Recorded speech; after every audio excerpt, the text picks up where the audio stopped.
Hi everybody, my name is Jo. I'm part of the Storyhouse library team. I'm going to read you a poem that I learned when I was at school, and I enjoyed it then and I hope you enjoy it now. And the poem is called Colonel Fazackerly, Butterworth-Toast by Charles Causley. Colonel Fazackerly, Butterworth-Toast bought an old castle complete with a ghost, but someone or other forgot to declare to Colonel Fazack that the spectre was there. On the very first evening, while waiting to dine, the Colonel was taking a fine sherry wine, when the ghost, with a furious flash and a flare, shot out of the chimney and shivered, "Beware!"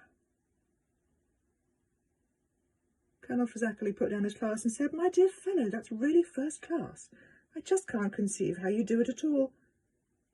I imagine you're going to a fancy dress ball?"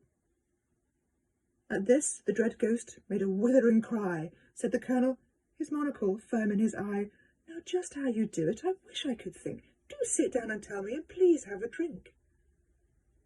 The ghost in his phosphorus cloak gave a roar and floated about between ceiling and floor. He walked through a wall and returned through a pane and backed up the chimney and came down again.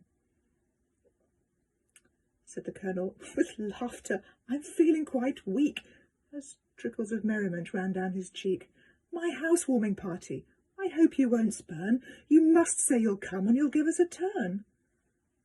At this, the poor spectre, quite out of his wits, proceeded to shake himself almost to bits. He rattled his chains, and he clattered his bones, and he filled the whole castle with mumbles and moans. But Colonel Fazackerly, just as before, was simply delighted and called out, "Encore!" At which the ghost vanished, his efforts in vain, and never was seen of the castle again. "Oh dear, what a pity," said Colonel Fazack. "I don't know his name, so I can't call him back."